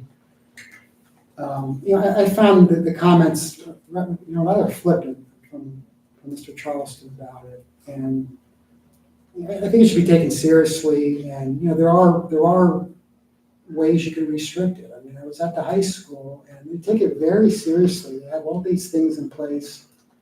The kid puts the phone in a certain part of the class. My daughter's already doing it, and they have, a lot of the teachers are very on board with it. So I think it's a problem, and from what I read, a lot of districts are struggling with what to do with it. And I'm troubled by the comment that we've either fixed it or it's not an issue at all. And that's all. I'd like, if anyone else supports that idea, I'd like us to do something about it. Well, I personally couldn't agree with you more regarding, well, not necessarily that. I thought, I don't agree that his comments were flippant, but I think he was just, focused on the data, and then this was something kind of unrelated, which is okay, certainly Well, valid. it was in the context of, he was talking about stuff they're doing for teenagers. Right. They're like recess and do this. Yeah, no, I agree. So it's like he brought it up. That's why. No, I agree with that, but honestly, I couldn't agree more with respect to the cell phone policy. It's actually becoming very popular. It's in the news, it's in newspapers. Public high schools are limiting use of, so this is not new. We have been talking about it. I totally agree that, something should be done, because there's just absolutely no question that if a student doesn't have their cell phone with them, they're going to pay more attention to what's going on in the class. So I couldn't agree more. I don't know if anyone else feels. As far as what to do about it, it's certainly a much bigger conversation, but I think it's something that's certainly valid, and it should be something that we should talk about. Any other thoughts? At the back to school night, a lot of, to add to Randy's points, the teachers said they've already noticed a huge improvement in student attention, less distractions in class, and, it's just going very well at the high school, was the feedback that we got. And my sons reported the same, so. Thank you. Yeah, I'm not surprised at all. If a school-wide effort is made, there will definitely be change. There's just no doubt about it. That is documented. Thank you. Yeah. So I don't know if anyone else has any other comments Just have a question. about it. Yeah. I thought, I could be wrong, but that at the middle school, was it 6th and 7th graders? This is probably going back a few years, had to have them in their lockers, but 8th graders were allowed to have them on them. I'm not sure if that's still accurate. We piloted the pocket chart that I think Randy and Ellen are referencing several years ago. I think it might have even been a year prior to Mr. Charleston's arrival. And I think we did it for 8th grade only. So that might be what you're referencing, that it was several, maybe you had a child that was maybe in 6th or 7th grade, but 8th graders were allowed to carry it with them, and they did the pocket chart, and they used it as they wanted to see how it worked. And we discontinued, Mrs. Moffat's not here anymore, we discontinued the use of the pocket chart, which leads me to believe that there was some evidence that was collected that it really wasn't working. But we did try it a couple of years ago. So that might be what you're thinking, that 8th grade was allowed to do it a couple of years ago, and they had the pocket chart assigned to them. Can I offer some anecdotal, and having an Middle 8th grader? schooler. Yeah. It is very remarkably different this year. There's 0 tolerance for cell phones. So they have to be stored in the locker. They're given a warning, they're confiscated. It's a very different situation, I feel, this year than in years past for the middle school. So Yeah, I didn't know that. I will offer I that, was yeah. trying to find that out, and it was just like, yeah, it's not a problem, and, but I'm hearing yeah. I'm hearing that also, that there no cell phones are in the classrooms right now. So Well, that's good. I mean, it proves that any rule, if you put a rule in place and you actually follow it and enforce it, it will work. So, yeah. So, I think the pockets could work. I know they have worked. And whether you might want to revisit that, that's up to you. But it's certainly something to consider. But I'm happy to hear that what's going on now in the middle school is working. That's great. Thank you. Any other thoughts about that? So I guess we can talk more about possible other options. I'd like to hear more detail from Mr. Charleston, because I think that I agree with you, I don't think it's an issue. I think it's a perceived issue. And I think Mr. Charleston, maybe in his attempt to be funny, I don't know, he's a pretty funny guy, maybe it sounds a little flippant, but I think that it's been a much more enforced rule over the course of the year this year. And I think that combined with the middle of the day flex and opportunity periods where kids engage with one another during lunch and then move to outside during recess and then have their flex time, I think even that downtime is so much more structured that there's not an opportunity really to use the phone. But I'd have to get the data in more detail about whether or not it's an actual issue and requires some sort of enforcement or protocol change or policy change or something along the lines of doing something more with enforcement. I don't have the answer to the question. If he solved it, I think that's great, because he solved a huge problem, but it didn't sound like, it just sounded like he was saying he doesn't consider it a problem at all, which is surprising because everyone else, every other district seems to struggle with it. Well, I think this is the hard part, because this is like the transitional time. Kids are so used to having them, then we're going, there's a rule. What we have to do with this, like anything else, is you really have to start with those kids. Are they getting them as young as 3rd grade? I hope not. Whenever they're starting, 4th grade, 5th grade, whenever they're starting is really when the rules have to be enforced, because then by the time they get to 8th grade, they're just going to be used to the system. So it will get to that point, hopefully, that if a consistent approach to, just having no cell phone use during school day would be easier over time. So this is a hard time. So thank you. Anyone else about that? Just when the board last discussed it, there was broad support also in the community to look at it. And where we had ultimately landed at that time, I think, was education, that we had sent something out more to parents and teachers, like with suggestions versus a policy. But it does sound like there's been a change since then. So maybe it would be great if the board could get an update in any way that's appropriate to see if that is something we'd want a motion to revisit in policy, or if it's being handled in a different way administratively. Yeah. Thank you. Yeah, thank you. Great, thanks. Anyone else, or anything else regarding any unfinished business? All right, moving on to new business from the board. I know we had a green committee meeting, so there are some minutes as well. yes, Thank you. a lot of minutes tonight. So the Green Committee meets quarterly. This meeting was the first of this school year, September 26th. We talked about the strategic focus areas for the 24-25 school year. Mr. Bohm shared the minutes from the strategic planning meeting that took place over the summer with Paul and I as board members and the administration. The strategic focus areas for 24-25 were discussed. The committee was invited to review these and make suggestions on the action plan tracking document, which has finer details broken out of the strategic focus areas. For pillar one, so it's just, the Green Committee has three pillars that we follow for sustainable initiatives. Pillar one, reduce environmental impact and costs. Mr. Bohm and Mr. Race gave updates on the solar array project, which we obviously voted on tonight. Just see if there's anything in there that I should report out. So it was about the different negotiating bids. Mr. Bohm also notified the committee that our district received a grant for one electric school bus, complete with a charging station. This happened back in the spring, but the committee hadn't met, I guess, end of the spring. Mrs. Betterman added that Reddington will be the first school district in Hunterdon County to own an electric bus. Mr. Lopes noted that adding an EV to our fleet will help with our Sustainable Jersey recertification application, which will happen over in this coming spring. For pillar two, improve the health and wellness of schools, students, and staff. Mr. Bowen was contacted over the summer by Mr. Becker, a Reddington Township Environmental Commission member, inquiring about partnering on a hike or cleanup, some sort of project in the Learning Woods, which is a property very near Three Bridges School. Orlandi suggested that the committee could see how the pilot fourth grade field trip goes and revisit that idea at a later date. For the fourth grade field trip, Mrs. Adhikari, Ms. Pouch, and Mrs. Orlandi of Reddington Water Watch gave an update on the field trip details. Students will be bused to Lackameyer Trail. They will hike to different learning stations that are aligned to the science curriculum. These stations were designed by RVCC students and faculty, and it was suggested that perhaps 8th grade capstone students could help maintain these stations or potentially signage so that this field trip could happen on an annual basis.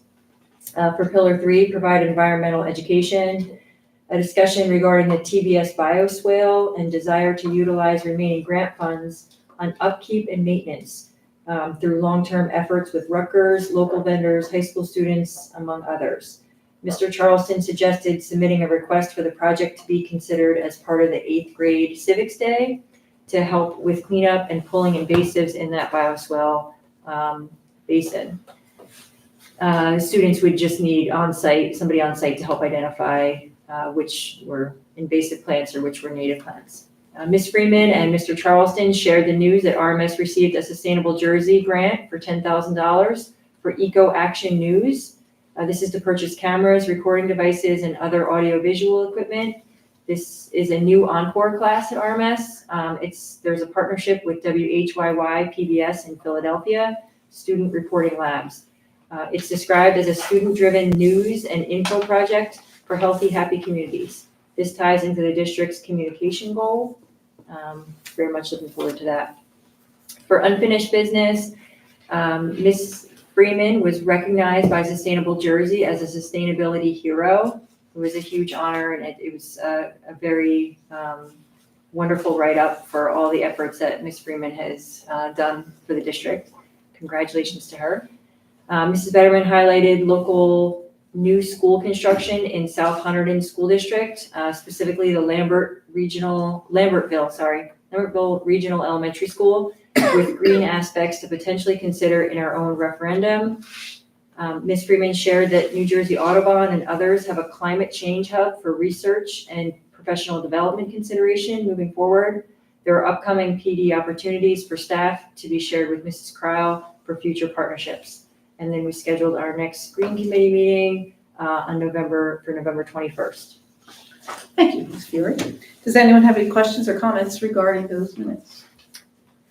I do have one thing to add. I know this will show up for our November Green Committee, but we were just notified last week through we can publicize for the state of New Jersey, the DEP grant for 2 additional electric buses. So I know the Green Committee will be very excited to hear that when we meet again on November 21st. So I just wanted to mention that. So we have the 1 federal grant from EPA in the spring, and then 2 more for the state of New Jersey. There's only, I think, 16 districts or something that actually received the grant. So just pretty amazing. That's great. Thank you. Okay, anything else? Any other questions or comments about anything? Okay. I just want to mention that I attended the HSA business meeting on October 9th as the board liaison. So just wanted to provide a super quick update. This was the first meeting led by the newly elected executive committee who serves 2-year terms. The president's report included sharing district-wide activities that they hosted so far this year, including the new staff luncheon, the new family welcome, and the welcome back breakfast for the staff in September. They've had card my yard signs at all of the schools, and there was a homeroom rep meeting on the second day of school for volunteers in the classroom.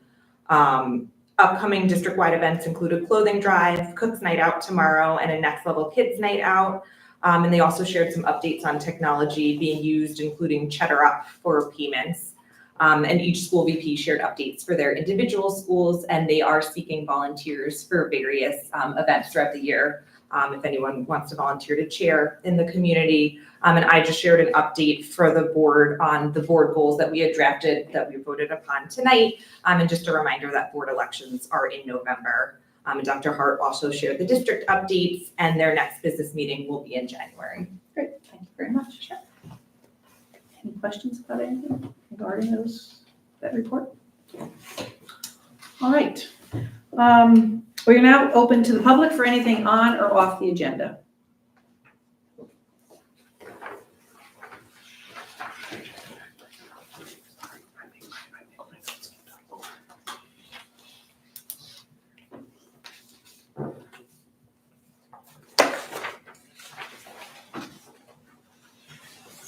Hi, everyone.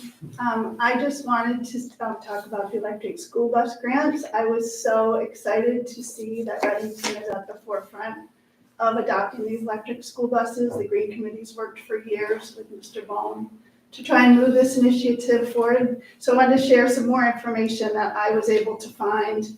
The grants total $840,000 to purchase the electric school buses and the charging infrastructure, and I think that that's really a nod to the efforts of this board to not incur extra costs to the taxpayers, but to take advantage of these grants that are available. So the one from the governor's office was the electric school bus grant from the New Jersey DEP. And this move towards electric school buses is not just good for the environment, it's good for our children and for our students. Fine particulates found in diesel exhaust from school buses are especially harmful to children. These particulates can penetrate deep into their lungs, leading to decreased lung function, increased asthma severity, and increased risk of lung cancer. Children whose lungs are still developing breathe at a faster rate than we adults do. So that makes them more susceptible to these health risks. Thank you to the board for taking this important step to ensure the health of future generations of students at Reddington schools. I appreciate it. Thank you, Mrs. Betterman. Anyone else? Any other comments from the public? Okay, can I get a motion to adjourn? So move Beth. Second, Carolyn. You get a roll call, please? Ms. DePinto. Yes. Mrs. Fiore. Yes. Mr. Lopes. Yes. Ms. Menzer. Yes. Mr. Peach. Yes. Mrs. Wodorowski. Yes. Mrs. Ryan. Yes. Ms. Wolf. Yes. Dr. Sisio. Yes. Passes. Thank you. I just like to do Yeah, this yeah. stuff at the top. Oh, yeah, no, My sorry husband's about that. like things.